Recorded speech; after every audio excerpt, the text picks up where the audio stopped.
Hey guys, Ilya here, and this time we're talking about T71 CMCD, a very ugly light tank with the asymmetric turret and some tumor on top of it. Just a strange looking thing, but which is the only option now from American Tier 7 light tanks to go through if you want to get Sheridan. Now, if you want to get T57 Heavy, you'll have to go through T71 DA, that is the normal T71. The T71 with the autoloader, and if you want to go to Sheridan, you'll have to play through this tank, and unfortunately there is no link from the autoloader to this one, or from the autoloader to Bulldog. So yeah, you split on tier 5 into Chaffee line or M7 line, and then you won't be able to grind the other line, which is strange to me. I would make a link between the lines. Anyway, we are playing this new light tank now, and we are in the bottom of the list, because I find it interesting seeing battles in the bottom of the list. You know, it's some extra challenge, it's some, you know, it's just more interesting to watch, I would say, because, well, every tank is strong in the top of the list. If the tank has problems in the top of the list, then probably something's wrong with the tank, right? So this tank is pretty competitive also in the bottom of the list because we're going to talk about the things which this tank can do right now. So the first and the most important thing is the view range and camo balance of this tank comparing to the original T71 DA. Because T71 DA is not the most comfortable light tank because it gets spotted early, it has poor camo, it has a lot of view range, but it has poor camo, so it's kind of bushes only, and this makes sense because it's a feature of American lights that they have a lot of view range, but they have poor camo, so open spaces are not really recommended for them. Well, in case of T71 CMCD, as you can see, this tank is of the size of mouse, or so it follows from its camo values, because the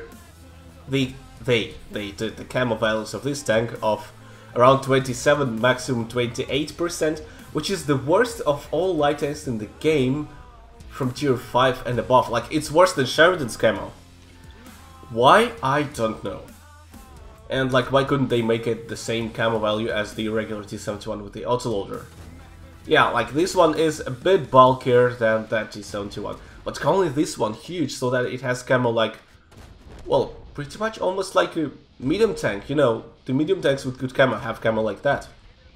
Like, if you train full camo in Backshot or 140, you'll have camo values like this. So yeah, this tank is totally unable to go in any open spaces against any other light tanks, because even if you spot other lights early, you'll get spotted too, and, well, you are not some super rocket to dodge enemy fire easily. And, you know, with this huge turret and pretty tall hull, even though you are in general pretty small, but still you are not that hard to hit, you are not super dodging Witcher or something. So yeah, Wiz can spot only from bushes, similar to T71 DA, and, well, the most interesting part of this tank is the gun. Like, half the video is already over, and I'm just starting to talk about the gun of this tank. So the gun is the same gun as the T71 autoloader, but without the autoloader. Except that this one has a reload of 3.7, but you can shoot always. And unfortunately, this gun doesn't have the best gun handling, although yeah, it's not an autoloader, so I thought, you know, it would be a bit better than the autoloader ones. It's better than of the autoloader, but not as much. So, I don't know, like, the shooting is not that comfortable. But, you know, this feeling that you can just spam shots around because you have big ammo capacity, just like the other T71.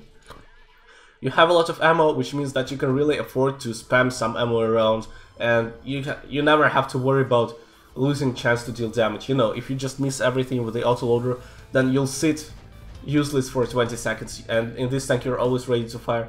It has its advantages. At first I didn't like this tank too much. It was like, it's nothing special. It's a medium tank. It's just a medium tank, you know, just like most other tier 7 lights. Standard 145 penetration, standard 210 hit with gold, nothing new, not really good final accuracy. There is just nothing that makes this tank different in terms of gun. And I really wanted a bit better gun handling, but you know, since you can just spam some shots at a distance, you can get some damage for it, and you don't worry about having to reload for long. So yeah, this thing does have its advantages. And overall, I would call this tank not really interesting if you're already past this tank in the line. So if you have already tier 8, tier 9, tier 10, there is nothing interesting to return to. It won't give you any unique gameplay which is worth returning down to tier 7, unlike, say, the autoloader T71. Yeah, because if you're bored and you want something special, some emotions, you know, you can get the autoloader T71. It will be interesting, because you ambush the enemy and then you just drill the enemy very quickly, and it feels nice. This tank will not give you so many unique positive emotions or something. It's strong, it's a pretty strong tank. It's competitive, it has very good DPM, it has DPM better than LTG. It doesn't have alpha damage like LTG. But I think both LTG and this tank are very good damage dealers even without autoloaders. And yeah, this tank just spams 150, 150, 150 very quickly. I find it pretty okay to play, but as I said again, nothing interesting that is worth returning to.